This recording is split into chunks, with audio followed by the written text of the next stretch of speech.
Follow us on social media, Twitter and Instagram. Subscribe on YouTube. Don't forget to like. Y2K was a pretty fun film. And actually, let me get to the clickbait of the video here. I just want to put a disclaimer out there for the people who are either Rachel Zegler fans or Rachel Zegler haters. What I'm going to say about her is not going to satisfy either of you. Let me put it this way. It's that old saying, can you separate the art from the artist? Can you separate the Rachel Zegler from the Rachel character? Because let's be honest, she has had a very notable couple of years. Just think about how charismatic she is in interviews and how much we love to just hear the wonderful things she has to say about the films she's involved in and the people who adore her.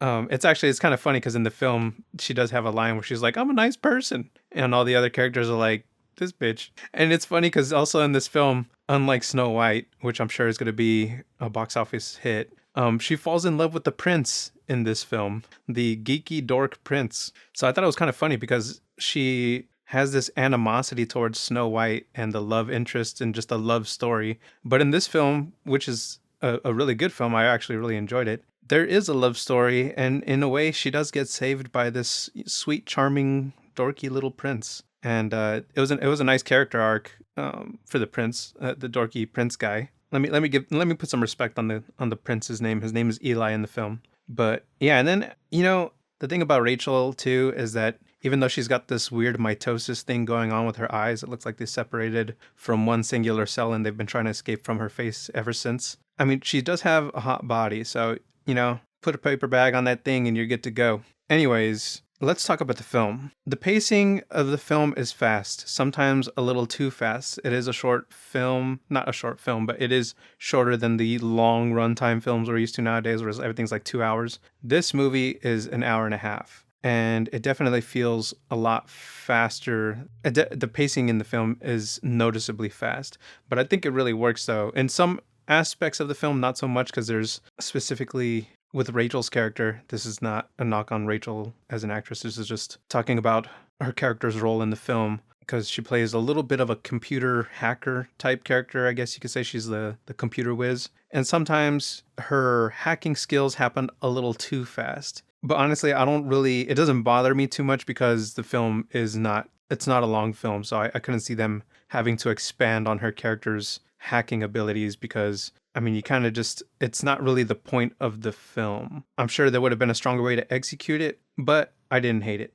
Now, all of the throwbacks in this movie, if you grew up during Y2K, which I was about to be 10 years old when Y2K happened, because I was born on the 16th of January, so literally I'm 9 years old, Y2K happens, and then I become 10 years old. So I was literally on the cusp of that whole event. But all of the throwbacks, though, I remember... And it's so funny too because we got AOL, AIM, slow loading time for pictures of tits, CD mixtapes, the music of that era. Obviously, the music between the 90s and the 2000s are unmatched. They're so perfect for films. It's almost like they've been immortalized through films. A lot of these songs you can use for stories that are written very well. Like a lot of these songs can fit different situations if they're written in a clever way. But yeah, so we got a Nintendo 64 blockbuster, people getting stoned, New Year's Eve kisses. It's funny because Eli's friend Danny, I believe his name was Danny, they kind of have this Superbad relationship, kind of like the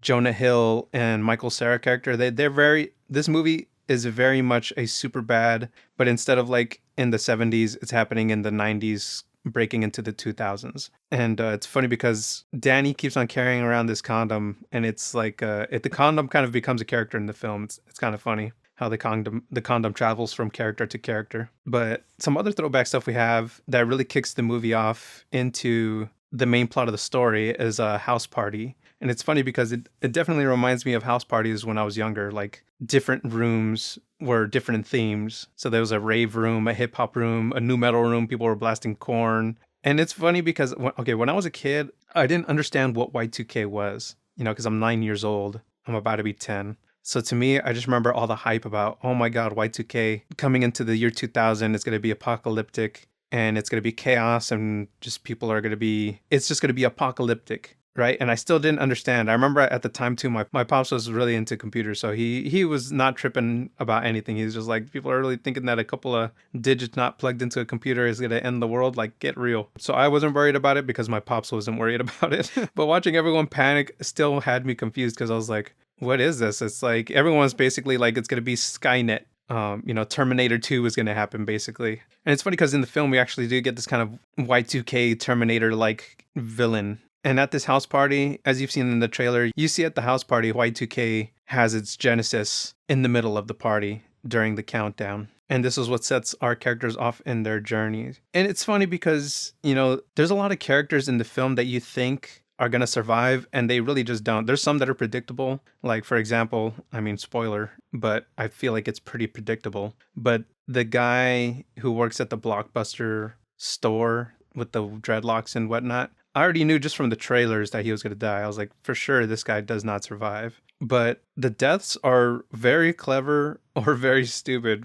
But either way, they're hilarious. But also, there are deaths that happen to certain characters that are impactful too, because even though it's a short movie, it was very well written with the relationships between all these characters. In this short amount of time, they really do bond, and you kind of bond with them. So when certain people die, it is impactful. You kind of like, oh, damn, the homie. Like, why did the homie have to die? But overall, all I'm trying to say is that Y2K is a very good film. Rachel Zegler, as annoying as she is pretty decent in the film. She's not amazing. They definitely could have casted so many other people that would have done probably better than her, but she didn't do bad. She was good enough that her annoying interviews didn't bother me. I was like, okay, she can act. I'm sure Snow White's going to be a nightmare, but I think for a film, she should probably just do films like these and stay away from interviews and stay away from politics. She should just get normal friends who can just keep her down to earth because she does have a hot body,